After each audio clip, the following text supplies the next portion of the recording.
Hello दोस्तों, annual classes में आपका स्वागत है। तो आज हम एक ग्रुप डी के लिए एक टेस्ट सीरीज स्टार्ट करने जा रहे हैं और आपको इससे बहुत ही फ़ायदा होने वाला है। आप इस टेस्ट सीरीज को देखिए और हमको बताइए कि इसमें क्या क्या और इम्प्रूवमेंट करना चाहिए। वैसे हम आपको इसमें अपना पूरा 100% देंगे और आपको इससे कितना एग्ज़ाम को सॉल्व करने में प्रॉफिट होगा। चलो तो स्टार्ट करते हैं, ज़्यादा टाइम वेस्ट नहीं करते हुए। क्वेश्चन नंबर 1 दिया हुआ है कि a माइनस बी का whole cube plus b minus c का whole cube plus c minus a का होल क्यूब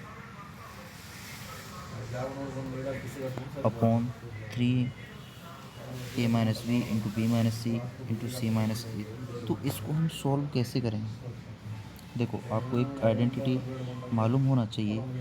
यदि x plus y plus z बराबर 0 है तो x cube plus y cube plus z cube बराबर 3 एक्स वाई जेड। अब देखो, x plus y plus z यानी a minus b plus b minus c plus c minus a. इसको आप जोड़ के देखिए कि ये आपका जीरो हो रहा है या नहीं। तो a से a कट जाएगा, b से b कट जाएगा, c से c कट जाएगा, तो जीरो हो गया। तो इसका मतलब करेक्ट है। तो इसको हम क्या रख देंगे? यदि a माइनस बी बराबर x, b माइनस सी बराबर y और c माइनस a बराबर z। तो इसको रख दो, ये कितना हो जाएगा? 3 x Y Z on 3 x Y Z. इससे ये कट जाएगा, कितना आंसर आ जाएगा? 1। तो आंसर हमारा कौन सा हो गया? ए सही है। नेक्स्ट क्वेश्चन देखते हैं। 56 डिवाइडेड 1/3 मझला कोष्टक 15 प्लस 12 माइनस छोटा कोष्टक 9 प्लस 6 माइनस 5 प्लस 7 रेखा कोष्टक, उसके बाद छोटा कोष्टक क्लोज, उसके बाद मझला कोष्टक क्लोज। तो इसकी आपको वैल्यू निकालना है। तो देखो, सबसे पहले मैं आपको बता दूँ, ये बोर्ड मास का क्वेश्चन है। तो बोर्ड मास के क्वेश्चन में सबसे पहले क्या सॉल्व करते हैं? ब्रैकेट ऑफ मीन्स का की के यानी of divided multiply addition subtract. तो कोष्टक को सॉल्व करने के लिए तो सबसे पहले मैं आपको बताऊं कि कोष्टक में सबसे पहले रेखा कोष्टक सॉल्व किया जाता है। रेखा कोष्टक यानी ये होता है। उसके बाद छोटा कोष्टक, उसके बाद मझला कोष्टक, उसके बाद बड़ा कोष्टक। तो देखो, यानी अब सबसे पहले हम इसको सॉल्व करेंगे तो ये कितना हो जाएगा? 12। तो यानी माइनस का 12 हो जाएगा, यानी 9 प्लस 6 माइनस 12 करेंगे तो कितना हो जाएगा? यानी हमने ये यहाँ तक सॉल्व कर लिया, -3 हो जाएगा। अभी यानी 15 प्लस 12 और ये -3 को जब घटाएंगे तो कितना हो जाएगा? 27। 27 -3 करेंगे तो कितना हो जाएगा नेक्स्ट टर्म में? 24। यानी 24। अब नेक्स्ट टर्म में हम कोष्टक, ये कोष्टक है, जब कोष्टक को हटाएंगे तो पहले कोष्टक को सॉल्व करेंगे। तो यानी 3 से 8, 3 से 24 कितने बार जाएगा? कट जाएगा 8 बार। यानी 8 का जब 56 को डिवाइड करेंगे तो कितना हो जाएगा? 7। यही आपका आंसर हो जाएगा, 7। क्वेश्चन, नेक्स्ट क्वेश्चन देखते हैं। देखो, अब इसमें दिया हुआ है cos square 5/1 plus cosec square 5 plus 17 equal x है। तो एक्स स्क्वायर का मान ज्ञात कीजिए। आपको बता दूं कि एक आइडेंटिटी होती है साइन स्क्वायर थीटा, यानी sine square 5 plus cos square 5 बराबर 1 और 1 कोसेक स्क्वायर 5 बराबर साइन स्क्वायर 5। तो यानी इसको हम क्या लिख देंगे? 1 कोसेक स्क्वायर की जगह पे साइन स्क्वायर 5। तो ये वाला आइडेंटिटी का बन जाएगा। तो इसका मान कितना, एक, यानी 1 + 70 बराबर x। तो हमें किसका चाहिए, एक्स स्क्वायर की वैल्यू। एक्स स्क्वायर की वैल्यू कितनी हो जाएगी, 18 का वर्ग। 18 का वर्ग कितना होता है, 324। तो आंसर कौन सा हो जाएगा, बी। नेक्स्ट क्वेश्चन देखते हैं। ए, बी और सी एक टैंक से जुड़े हुए 3 बाल्ब हैं। ए और बी मिलकर टैंक को 6 घंटे में भर सकते हैं। बी और सी मिलकर टैंक को 10 घंटे में भर सकते हैं। ए और सी मिलकर टैंक को 7.5 घंटे में भर सकते हैं। ए अकेला टैंक को भरने में कुल कितना समय लगेगा। तो देखो, ए बी सी तीन टैंक, ए बी सी तीन टैंक है। ए बी सी 3 बल्ब हैं जो एक टैंक से जुड़े हुए हैं। यानी ए बी कितने घंटे में भरता है, a plus b 6 hours, b plus c 10 hours, c plus a 15/2 यानी 7.5 घंटे में। तो इसका एलसीएम कितना हो जाएगा, 30। तो ए किसी काम को करने में, यानी ए 30 काम को करने में कितना घंटा लेता है, 6। तो इसकी यानी क्षमता कितनी हो जाएगी, 5। यानी 1 घंटे में 5 काम करता है। इसकी क्षमता कितनी हो जाएगी, 3। इसकी क्षमता कितनी हो जाएगी, 4। तो यानी सी प्लस ए की क्षमता कितनी है, 4। तो तीनों टोटल क्षमता कितनी हो जाएगी, 12। अब ये कह रहा है कि इसमें से ओनली ए को अकेला काम करना है। तो बी प्लस सी की अगर हम क्षमता टोटल में से घटा दें तो ए का काम बच जाएगा। तो यानी ए, यानी इसमें बी कितने, 2, सी कितने, 2। तो हमने इसलिए 2 का मल्टीप्लाई कर दिया। टोटल वर्क कितना है, 5 और 3 8 और 4 12। 12 में से जब 6 घट जाएगा तो कितना बच जाएगा, 6। अब ये कितने की, यानी 2a की वैल्यू कितनी हो गई, 6। तो 30 काम को 2a कर रहा है तो 2 से मल्टीप्लाई कर देंगे, डिवाइड 6, ए की क्षमता कितना आ जाएगा आंसर, 10। यानी ए अकेला इस काम को करने में कितना समय लेगा, 10 आवर्स। यही हमारा आंसर हो जाएगा। नेक्स्ट क्वेश्चन देखिए। 1,60,000 की एक धनराशि पर 2 वर्ष के लिए 10% वार्षिक दर पर चक्रवृद्धि ब्याज कितना हो, यदि ब्याज की दर अर्धवार्षिक तौर पर होती है। तो आपको मैं बता दूं कि जब गणना अर्धवार्षिक तौर पर होती तो टाइम डबल कर दिया जाता है और रेट ऑफ इंटरेस्ट हाफ कर दिया जाता है। तो टाइम कितना हो जाएगा, 4 ईयर। रेट ऑफ इंटरेस्ट कितना हो जाएगा, 5%। तो आपको मैं बता दूं कि इसका 5% के हिसाब से 4 ईयर का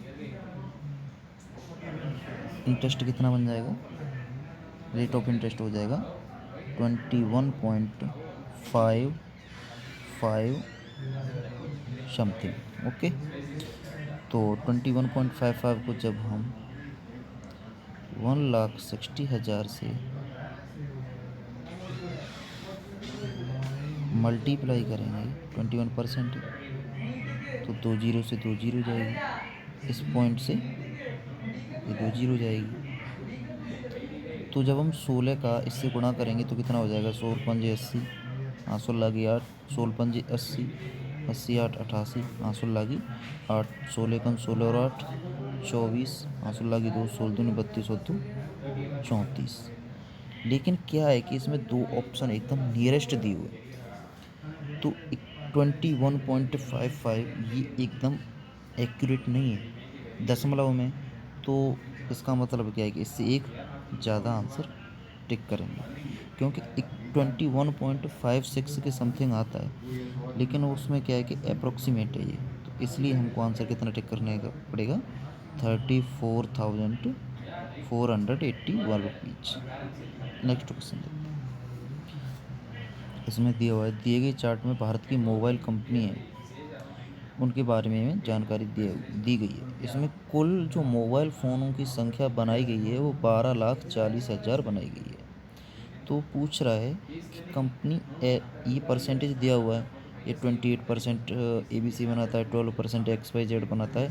तो इस प्रकार वो पूछ रहा है कंपनी LMN द्वारा कुल कितने मोबाइल फ़ोन निर्मित किए गए, जबकि टोटल कंपनियों द्वारा 12,40,000 किए गए हैं। तो 30% LMN की वैल्यू है, तो यानी 100% की वैल्यू 12,40,000 हो गई। 100% की वैल्यू 12,40,000 हो गई। तो 30% की वैल्यू पूछ रहा है कितनी हो जाएगी। तो 30% की वैल्यू यानी 2 जीरो से 2 जीरो कट गई। अब 30 का इसमें हम सीधा मल्टीप्लाई कर देंगे, तो आप ऑप्शन पर ध्यान दीजिए, 12×30 36। अब देखो 36 के समथिंग कौन सा ऑप्शन आ रहा है, तो बस आंसर हमारा कौन सा हो जाएगा, डी, यानी 37,000, नहीं 3,72,000, यही आपका आंसर हो जाएगा। आपको कभी भी पूरा क्वेश्चन सॉल्व नहीं करना है एग्जाम में, क्योंकि एग्जाम में आप सॉल्व करने बैठोगे तो टाइम की खपत होगी। हमको टाइम सेव करना है, एक एक सेकंड। इसमें मात्र 2 सेकंड लगेंगे क्वेश्चन को देखने में। 100% की वैल्यू 12,40,000, तो 30% की वैल्यू कितनी हो जाएगी। अब इसके समथिंग देखो कि हम 2 जीरो से 2 जीरो 12×30 36। अब 36,000 के समथिंग कौन सा ऑप्शन है, बस टिक कीजिए और आगे बढ़ जाइए क्वेश्चन। अब देखो ये क्वेश्चन, इसको लासा मासा करते समय आप कभी भी पूरा क्वेश्चन सॉल्व नहीं करना है एग्जाम में, ऑप्शन कट करके ही आप बहुत जल्दी क्वेश्चन को सॉल्व कर सकते हैं। अब देखो मासा पूछ रहा है, तो यानी भिन्न है, भिन्न का मासा भिन्न का जब मासा निकालते तो क्या होता है, अंश का मासा, अंश का मासा बटे हर का लासा। जब हम निकालेंगे तो एक बात बताइए, देखो इतना 3 9 27 81, यानी इसका लासा कितना आएगा, 3 तो आ नहीं सकता है, ये ऑप्शन गलत हो गया। अब यानी 81, ये भी 3 नहीं आ सकता है, ये ऑप्शन गलत हो गया। अब देखिए, अब ऊपर वाला मासा पूछ रहा है, तो मासा, आप एक बात बताइए, 160 आ सकता है क्या, नहीं आ सकता। तो इसका आंसर, इसका मतलब आंसर कौन सा सही हो गया, बी सही हो गया। बस कभी भी ऑप्शन से सही आंसर मत ढूंढिए, ये देखिए कि गलत आंसर कौन सा है, उसको क्रॉस कीजिए, जो बचेगा वो सही आंसर है। नेक्स्ट क्वेश्चन देखते हैं। इसमें पूछ रहा है निम्नलिखित में से कौन सा सही है। आपको मैं बता दूं कि जो भिन्न का हर छोटा होता है, उस भिन्न का आंसर हमेशा बड़ा आता है। जिस भिन्न का हर बड़ा होगा, उसका वैल्यू हमेशा छोटी आएगी। अब यानी देखो इसका अंतर कितना है, 7, इसका अंतर कितना है, 8, 11। तो यानी इसका मतलब कौन सा, इसका ये जो डिफरेंस छोटा है, हर हमेशा वो वाली भिन्न बड़ी आएगी। तो यानी इसका आंसर देखो, ये वाली भिन्न बड़ी दे रखी है ना, तो यही आंसर हो जाएगा। अब ये देखो, ये वाला डिफरेंस इसका कम है, हर भी ये छोटा है, तो आंसर कौन सा बड़ा होगा, ये वाला बड़ा होगा। इसमें ये छोटा दे रखा है, गलत हो गया। ये बराबर और छोटा दे रहा है, ये भी गलत हो गया, ये बराबर हो रहा है, तो आंसर कौन सा हो जाएगा, ए सही है। नेक्स्ट क्वेश्चन देखते हैं। अब ये कह रहा है विपरीत दिशाओं से आ रही, विपरीत दिशाओं से आ रही 152.5 मीटर और 157.5 मीटर लंबी दो गाड़ियाँ 9.3 सेकंड में एक दूसरे को पार कर जाती हैं। तो देखो मैं एक आपको बताऊं, जैसे एक ये ट्रेन है, एक ये ट्रेन है। एक बात बताइए कि ये अपने आप को क्रॉस कब करेंगे, ये अपने आप को देखो क्रॉस जब भी करेंगे कि मान लो एक ट्रेन इधर जा रही है,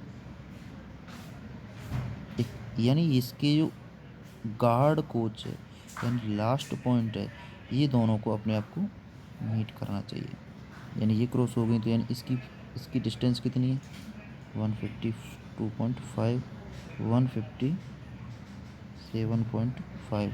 तो इसकी वन, तो इसको क्या कर देंगे, ये पूरी डिस्टेंस हो जाएगी यहाँ से यहाँ तक, तो ये कितनी हो जाएगी, जोड़ देंगे तो इसको कितना हो जाएगा, 310। ये डिस्टेंस हो गई। टाइम कितना ले रहा है, 9.3 सेकेंड। दशमलव से इधर जीरो बढ़ गई, 3 टाइम्स कट जाएगा, यानी 100/3। अब ये कितने में, मीटर प्रति सेकंड में। जब किलोमीटर में चेंज करते हैं तो क्या करेंगे, 18/5 का मल्टीप्लाई कर देंगे, 5 से 20 बार, 3 से 6 बार, तो कितना हो जाएगा, 20 × 6 120, 120 आंसर हो गया। ठीक, नेक्स्ट चलते हैं। रोहन और रोहित एक साथ किसी काम को 10 दिनों में कर सकते हैं। यानी ये बोल रहा है रोहन और रोहित किसी काम को 10 दिनों में कर सकते हैं, जबकि रोहन उसी काम को कितने दिन में कर सकता है? 15 दिनों में। एलसीएम 30, दोनों की क्षमता 3, इसकी क्षमता 2, यानी रोहन की क्षमता कितनी है? 2। तो रोहित की क्षमता कितनी बची? 1। तो यानी रोहित इस काम को कितने दिन में करेगा? 30 डेज। यही आंसर होगा। नेक्स्ट क्वेश्चन देखते हैं।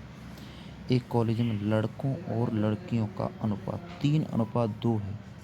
यदि 80% लड़के और 75% लड़कियां वयस्क हैं तो उन विद्यार्थियों की प्रतिशतता कितनी होगी?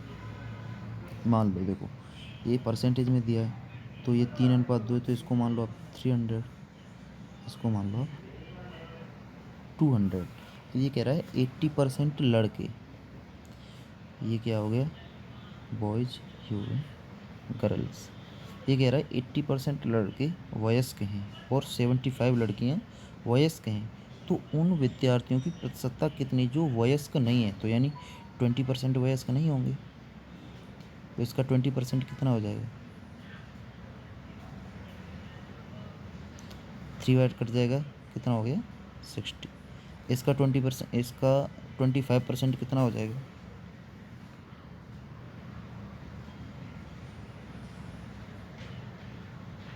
50। तो यानी टोटल लड़के ये 60 लड़के जो वयस्क नहीं हैं और 50 लड़कियां जो वयस्क नहीं हैं, यानी कितने अवयस्क हो गए? 110।